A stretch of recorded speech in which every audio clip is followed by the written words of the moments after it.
क्या है, एक सेकंड से 2 मिनट, बस 2 मिनट। ये परंपरा रही है, हम सबकी संस्कृति है। 1 से 2 मिनट। जब भी खेती बाड़ी का समय आता है तो वरुण देवता से, ईश्वर से भी प्रार्थना करते हैं कि प्रभु बारिश ऐसा कर किसी प्रकार का नुकसान न हो और हमारा खेत उपजाऊ हो, हमारे सिंचाई का साधन हो। और इसी तरह बाढ़ के समय में मैया से भी प्रार्थना होता है, सरयू गंगा मैया से, घाघरा, जहाँ भी जाइए वहाँ कोशिश करता हूँ, अधिकारियों से भी मैं भी स्वयं आग्रह किया हूँ कि जनता जनार्दन और साथ में लेकर सभी माई से प्रार्थना करें कि आप आवें और सीधे निकल जाएं, किसी प्रकार का कटान भी हो, नुकसान भी न हो, सीधे निकल जाएं, न जन हानि हो न धन हानि हो। और इसके लिए जहाँ जहाँ ये लगता है कि गांव कटने वाला है, कठिन परिस्थितियों में है, तो ऐसे राज्य के अंदर बाढ़ को देखते हुए हम लोग, जो नेपाल और उत्तराखंड से बारिश आता है और भयंकर बारिश होने के कारण, नेपाल उत्तराखंड के कारण ये नदियों में उफान होता है, तूफान होता है एक तरह का।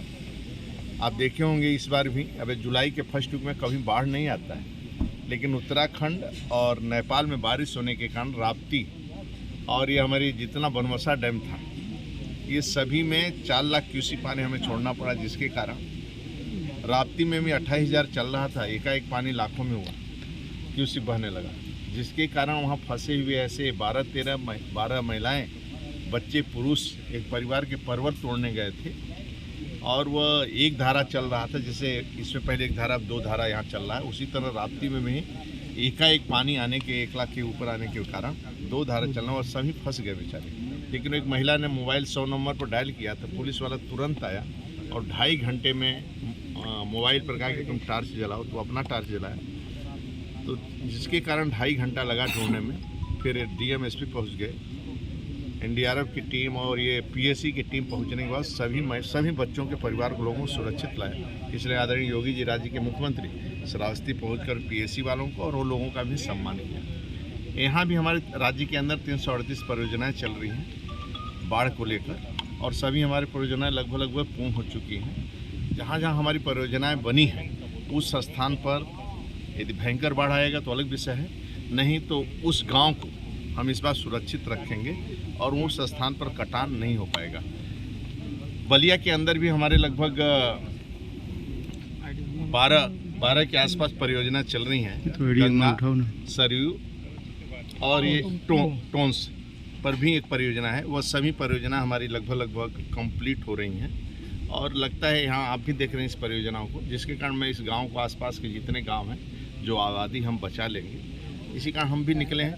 इमरजेंसी भी यदि कुछ होता है, पानी से तो कोई टकरा नहीं पाएगा, कितना पानी आ जाए, एकाएक मान लो गंगा भी एक साथ आ जाए, इधर सरयू भी एक साथ आ जाए, तब और सभी नदियां एक साथ जब आती हैं बाढ़ लेकर, तो फिर बैक मारता है पानी। जब बैक मारता है तो उसमें ठहरता है पानी, जैसे रोड जाम हो जाए, एक सभी गाड़ियाँ बस खड़ी हो जाएंगी, तो उसके कारण कठिनाई आता है। तो उसके लिए हमारा स्टोर भी, सामग्री भी बना रहे, कोई इमरजेंसी में ऐसा हो तो स्टोर। आप देख रहे हैं हमारे सभी बोल्डर भी बोरे भरकर एडवांस रखा गया है, यदि लगता है कभी कठिनाई हो तो हम लोग सुरक्षित गाँव वालों को बचा लें, आप सबके माध्यम से, जनता जनार्दन के कारण, क्योंकि बचा लें, इसलिए हम लोग निकले। बैरिया का सर एक है गोपाल नगर टाड़ी गाँव, एक बार आप जो हो नोट करवा देना वहाँ तो पे सर एक बार, इतना तो हम नहीं बता पाएंगे, लेकिन जितना है आप यदि दे देंगे तब मैं उसको भी गाँव को सुरक्षित रखवा सकता हूँ और भविष्य में उसके लिए हम परियोजना बनाकर भविष्य में उस गांव को पूरा सुरक्षित रख सकता हूं।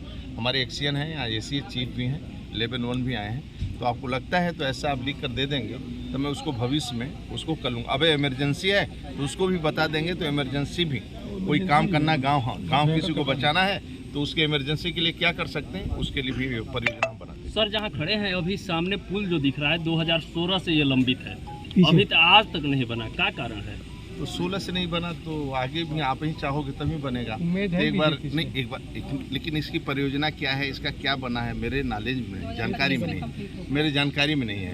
तो यह पीडब्ल्यूडी करवा रहा है, कौन करवा रहा है? सेतु निगम। तो अपना उनका समय निर्धारित होगा, लक्ष्य निर्धारित किए होंगे कि 2025 की 26, 27 क्या लक्ष्य, तो हमें लगता है समय से पूर्ण करेंगे। प्रधानमंत्री जी, बलिया में माकूमल व्यवस्था है, लेकिन यहाँ देखा जा रहा है कि कुछ विस्थापित लोगों को जैसे लगातार कटान में हो रहा है, उनको अच्छा जगह नहीं मिल पा रहा है, कि वो अस्थायी विस्थापित हो जाए। क्या है, जो डूब क्षेत्र में लोग बसे हुए हैं उनसे हमेशा आग्रह किया जाता है और अच्छे स्थानों पर उनको शिफ्ट करने की कोशिश होती है।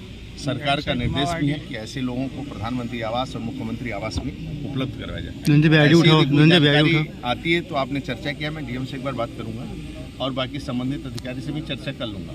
जो होगा सिंचाई विभाग के अधिकारियों से भी चर्चा कर लूंगा। ऐसी कोई स्थान है तो एक बार हम